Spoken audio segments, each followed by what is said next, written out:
कुबेरेश्वर बाबा की धरा पर आए हैं, कुबेरेश्वर बाबा की धरा पर कभी पहुँचे या आए तो कुबेरेश्वर बाबा की धरा पर पहुंचकर तुम कहीं पर भी एकांत में बैठ जाओ।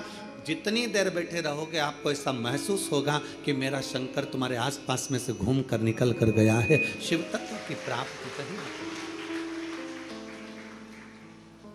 और सारे तीर्थ धाम आपके चरणों में, हे गुरुदेव प्रणाम आपके चरणों में, सारे तीर्थ तीर्थ धाम आपके चरणों में, हे गुरुदेव प्रणाम आपके चरणों में। आप जितनी देर बैठोगे परमात्मा के चरणों में, जितनी देर विराजमान हो परमात्मा के चरणों में, जितनी देर बैठे हो उतनी देर तुम्हें शांति है, उतनी देर आनंद है।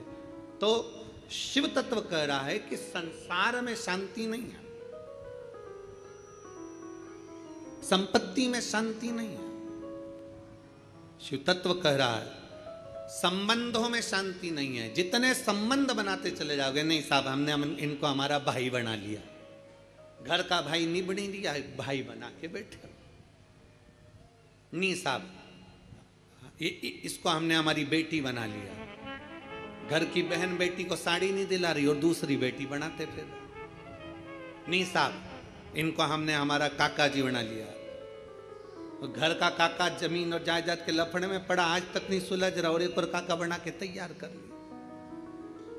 नहीं साहब ये हमारी बुआ है, नहीं साहब ये हमारा ये है। नहीं, संबंध जितने जितने संसार के लोगों से जोड़ोगे, शिव पुराण कहती है जो हमारा संबंध है जितने लोगों से जुड़ा है उतना ठीक है, पर अलग से कोई संबंध जोड़ने का प्रयास मत करो, अलग से परमात्मा को जोड़ने का प्रयास करो तो जीवन की सार्थकता, जीवन की सार्थकता। परमात्मा को जोड़िए, परमात्मा को अपने करीब लाने का प्रयास करिए, परमात्मा को अपने नजदीक लाने का प्रयास करिए। परमात्मा को अपने करीब में जितना जितना लेकर आओगे उतना उतना सुख और शांति आपके जीवन में आती चली जाए, उतनी शांति उतना सुख। शिव महापुराण की कथा के माध्यम से 3 दिवसीय शिव चर्चा का यह सुंदर संवाद आज तृतीय दिवस है, विराम का दिवस है। स्मरण रहे संसार से, संपत्ति से और संबंधों से शांति की अनुभूति नहीं है। संबंध भी हमको अशांति देते हैं।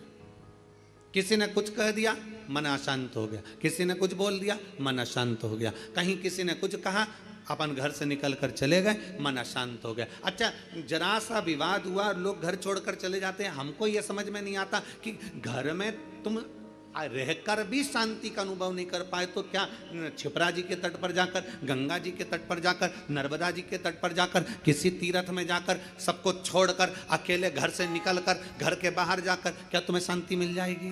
जम के बोलो जरा, नहीं मिल सकती। घर छोड़कर शांति का अनुभव नहीं हो सकता।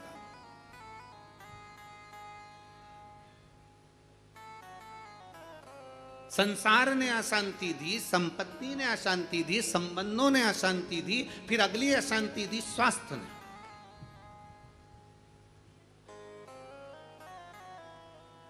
घुटने दुखने लगे, कमर दुखने लगी, पीठ दुखने लगी, अशांति होने लगी, अब मैं बहुत बीमार रहने लगी, मेरे जीवन का क्या ठिकाना गुरुजी, मेरी जिंदगी का क्या ठिकाना।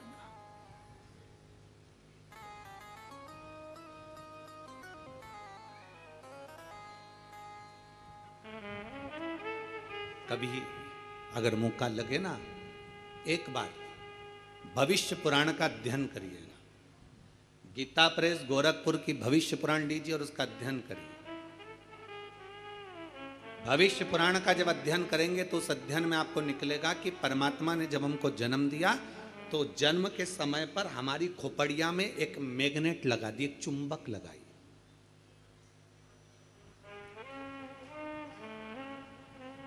परमात्मा ने हमारी खोपड़िया में, हमारे मस्तिष्क में, हमारे भेजे में, हमारे सिर के अंदर, हमारे मस्तिष्क में एक चुंबक लगा। कभी अगर भविष्य पुराण पढ़ें तो उसमें अध्ययन करिएगा, हमारे मस्तिष्क में एक चुंबक परमात्मा ने जन्म के समय पर, पैदा होने से पहले, हमें बनाने से पहले, माता के गर्भ में जब हम पड़े हुए थे, हमारा मस्तिष्क बन रहा था तो इसमें एक चुंबक फिट कर दिया। इसलिए मरने के बाद जब अंतिम संस्कार होता है, अंतिम संस्कार में जब मुर्दा आधा जल जाता है तो उसकी खोपड़िया को फोड़कर कपाल क्रिया करी जाती है। आपके इधर करते कि नहीं करते वो हमको नहीं मालूम, हमारे इधर की रीति है, बांस में लोटा बांधकर उसमें घी भरकर उसके घर के बेटों से, उसके पोता पोती से वहाँ पर खड़ा करवा के पोते से खोपड़िया में वो डंडा पड़वा कर वहीं घी उंडेलवा कर डंडे को फेंक दिया जाता, उस बांस को फेंक दिया जाता। देखा है आप लोगों ने इसको?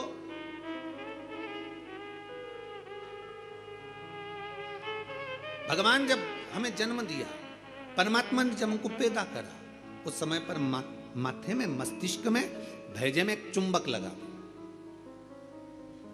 क्या करती है वो चुंबक? चुंबक का कार्य क्या है?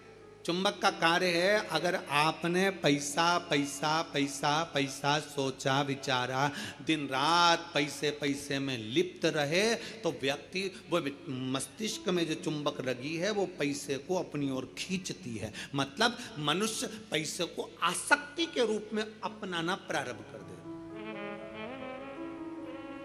अब चुंबक का दूसरा कार्य क्या है? अगर किसी बुरे व्यक्ति में बुराइयां देखोगे तो वो बुरे व्यक्ति की बुराई तुम खींचते चले जाओगे। वो तो ऐसी, वो तो वैसा, वो तो वैसा, हर व्यक्ति में बुराई, क्योंकि तुम्हारे भीतर में जो भेजे में चुंबक भरी है वो बुराइयां ही खींचेगी। और अगर तुमने किसी व्यक्ति में अच्छाई देखना प्रारंभ कर दी तो तुम्हारे मस्तिष्क में जो चुंबक लगी है वो दिन रात हर व्यक्ति में अच्छाई को ढूंढना प्रारंभ कर देगी, अच्छाई खींचना प्रारंभ। एक चुंबक लगी है। अब ये बात तो अपने तक हो गई, अब मेन बात पर जाओ, मुख्य बात पर। मस्तिष्क में चुंबक लगाकर परमात्मा ने हमको पैदा करा है, एक आकर्षण देकर हमें पैदा करा है, एक चुंबक लगाकर हमें पैदा करा है। चुंबक जब पैसे को खींचती है तो पैसा ही पैसा सोचने में आता है, बुराई खींचती है तो बुराई बुराई हमारे अंदर आती चली जाती है, किसी का क्रोध खींचती है तो क्रोध हमारे अंदर आता चले जाता है। उसी तरह अच्छाई किसी की खींचती है तो हमारे अंदर अच्छाई आती चली जाती है। उसी तरह चुंबक बीमारी को भी खींचती है। हम जब एक बीमारी के बारे में सोचते जाते हैं, मेरे पाँव, मैंने सुना है किसी को पेट में बच्चादानी में गांठ पड़